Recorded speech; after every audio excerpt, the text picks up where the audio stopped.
Going into the state where you allow yourself to communicate with higher mind through your imagination will actually always bring you back to your 0 moment agreement of when you were born.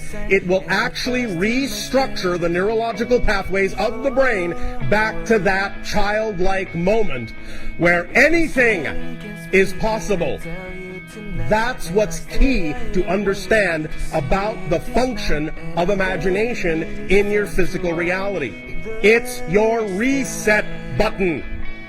So when you find yourself feeling lost, feeling confused, feeling at odds, go into your imagination. Open up the conduit of communion between your physical mind and higher mind and push the reset button. Go back to the 0 point. Let the neurological pathways realign. And then in that state, open up to the infinite possibilities and the choices you have made.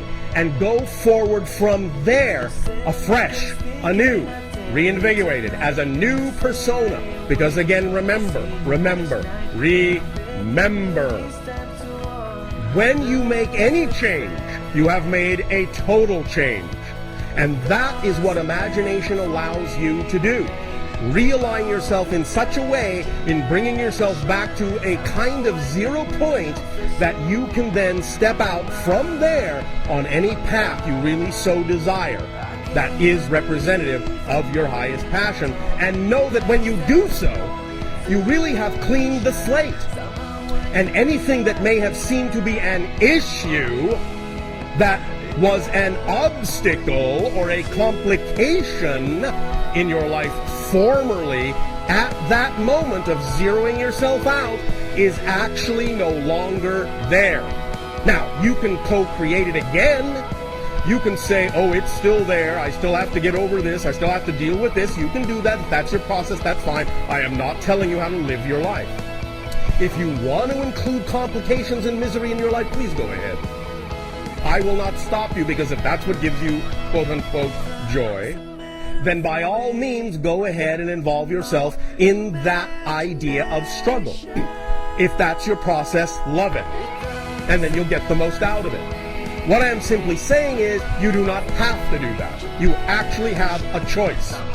And in that moment that you zero yourself out with your imagination and allow your neurology to realign, recrystallize back to that first moment, that first agreement, when you were a child, a newborn child, and step forward in that state of being, then all bets are off, as you say. You really have lost your history.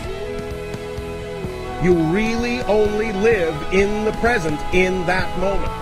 And what you do from that moment forward is up to you. And it will be, it can be your reality completely, wholly, totally. Albert Einstein said your imagination is the preview to life's coming attractions. In other words, if you can see it in your mind, that means in that moment it is created.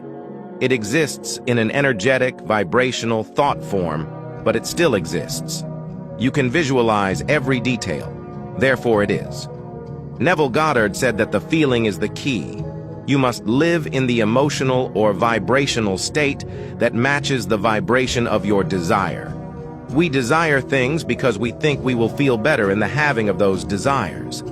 To call in those desires that you've imagined, you need to line up your energy. Find the resonant vibration to manifest your desires faster. Live in that vibration. Live in the emotions of joy and elation. Find that feeling of the wish fulfilled and emit that vibration as much as possible. Turn away from anything low vibrational. Don't give your energy or focus to anything that will lower your vibrational state. Call your manifestations in this way.